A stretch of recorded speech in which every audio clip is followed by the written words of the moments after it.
In the last video, we witnessed the Genpei War, the great clash between the mighty samurai clans of the Taira and Minamoto, in which the Minamoto would emerge victorious, completely wiping out the Taira, and coming to stand as the strongest clan in all of Japan.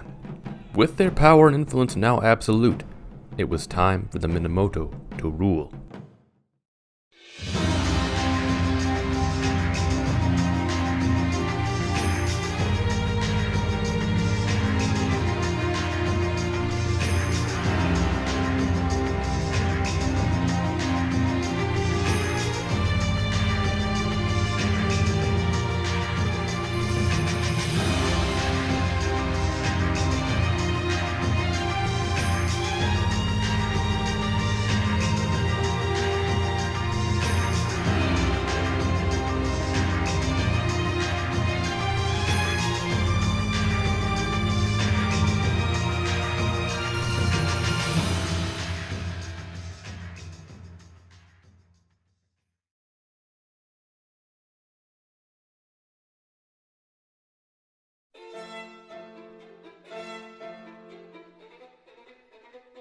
In 1185, with the Genpei War now over, the power dynamic of Japan shifted from the imperial capital of Kyoto to the Minamoto power base of Kamakura. With this shift came a change of the age, as the Heian period came to an end and the Kamakura period came into being. The Genpei War had been a long and brutal 5 years of conflict, in which gave rise to a more concrete image of what a samurai was. The Genpei War famously gave us the first known records of samurai committing seppuku, a tradition which would only continue to grow as warriors in situations of complete and utter defeat would rather take their own lives than be captured and executed by their enemies. This last rebellious act not only saved face, but also protected and exemplified one's personal honor. Other images of unwavering personal loyalty to one's clan and lord also became evident, alongside that of other examples of lords with ambition far beyond their own reach, employing carefully thought-out strategy and fighting desperately to the bitter end. Much of the historical depiction of samurai can find its roots in the Genpei War. The war had been a true culmination of the evolution of Japanese warrior culture up until that point, a grand conflict that Japan had never seen before and would not see the likes of again for hundreds of years, and with its conclusion ushered in a new age of samurai dominance. In the aftermath of the war, the leader of the Minamoto clan, Minamoto Yoritomo, sought to cement his ultimate power by eliminating any last vestiges of opposition to his rule, the most concerning threat to him being his famously heroic and romanticized brother Yoshitsune. In 1187, Yoritomo would declare his brother an enemy and force him into exile. 2 years later, in 1189, he was dead, the last threat to Yoritomo's rule. Several years later, in 1192, the retired emperor Go-Shirakawa would finally die. Seeing this as his moment to truly take the reins of the country into his own hands, Yoritomo would set out to claim a new title. Previously, the Taira had similarly tried to rule the country through influencing the imperial court and puppeting the emperor and his children. As we know, however, this did not work and led to the Genpei War. Instead, Yoritomo tried a different strategy. Yoritomo would confer on himself the title of Shogun.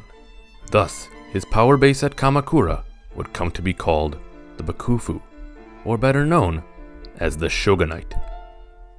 This put large amounts of power at Yoritomo's fingertips and allowed him to carefully reform the country under Minamoto rule. The emperor and the court would still hold nominal power over Kyoto and some governing aspects, but their roles were being diminished and becoming oriented on religious and traditional significance only, thus transforming into being simple figureheads. In power, Yoritomo would set his sights on Japan's land ownership system and begin by appointing loyal clans to act as military governors across the country, gifting them for their support in the war and continued loyalty to the Minamoto clan. These positions of land ownership could be taken and given by the Minamoto. Thus, continued loyalty and faith allowed them to reap higher benefits by being placed in charge of richer plots of land. Through this and other means, the power of the shogunate began to seep into the core of the Japanese government, as the Minamoto clan came to take on more and more governing responsibilities.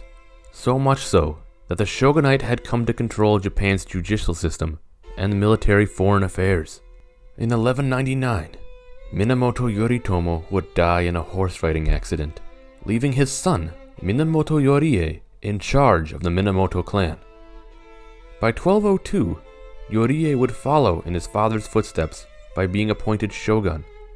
However, it can be seen that around this time, much of the power in the shogunate was now shifting from Minamoto hands to the hands of the Hojo clan.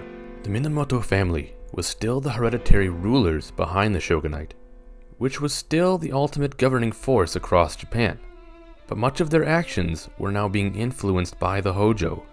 This was due to Minamoto Yorie's mother and grandfather being of the Hojo clan. Yorie's grandfather was Hojo Tokimasa, who, if you remember from the previous video, was responsible for guarding Yoritomo during his exile. It was Tokimasa who would free Yoritomo and go on to side with him against the Taira, eventually marrying his daughter to Yoritomo.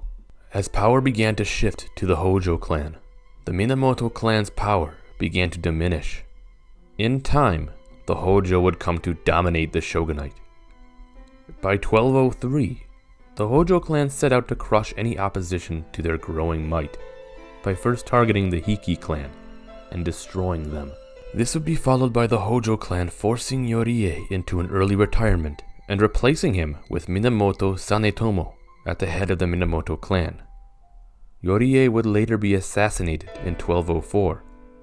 Sanetomo would continue to rule until he too would be relieved by the Hojo and assassinated as well in 1219.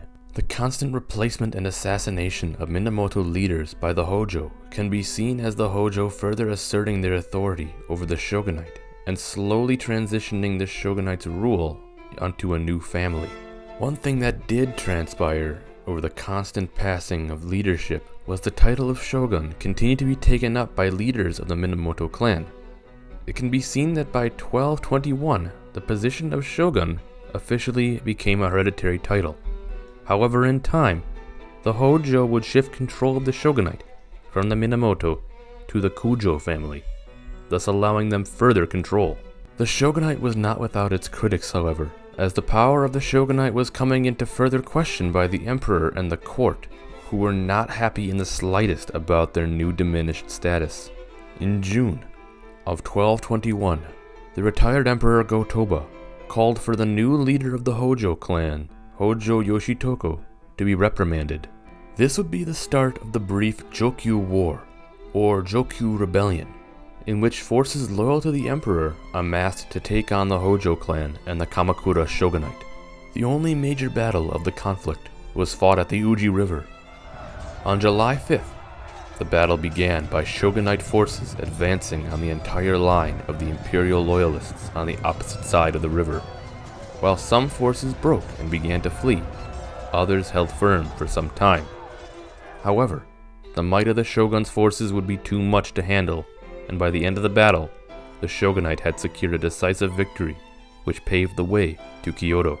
With the uprising crushed, the retired Emperor Go-Toba and his sons would all be sent into exile, leaving the emperor's cousin, Go-Horikawa, to become the next emperor. More importantly, however, is that the imperial court would come under direct control of the Kamakura Shogunate. This would also allow land which previously belonged to court nobles to now be redistributed to loyal samurai families. With the Jokyu War over and done, the coming decades would be ones of peace, only briefly disturbed by the Hoji War of 1247, which was caused by an unsuccessful challenge to Hojo authority. This would cause the Hojo clan to tighten their grip on the shogunate ever further. One of the ways they sought to do this was to establish a board of counselors to assume important governing roles over the shogunate. Another way the Hojo sought to create a stricter version of governing was in the issuing of the Joi Shikimoku, or Joi Code, which served as the basis for all samurai law and conduct, while also addressing respect for religious sites and new duties for land governors. This also introduced rights for women to inheritance and property. However, this period of peace would also see the role of samurai shift from warriors to politicians.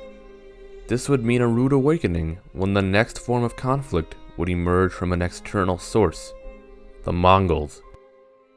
So, what have we learned? The pivotal Genpei War would become the origin to many samurai traditions and romanticized depictions, creating a lasting legacy which would go on to impact for centuries. And the victory won by the Minamoto clan would allow them to establish a stronger government known as the Shogunate, which helplessly diminished the power of the emperor and the imperial court. However, in time the power of the Kamakura Shogunate would shift to that of the Hojo clan, who would continue to dominate the actions of the shogun. In the next video, we will continue to look at the development and evolution of the shogunate, as well as the invasions of the Mongols. Thank you for watching. Please like and subscribe if you enjoyed this video and found it to be most informative.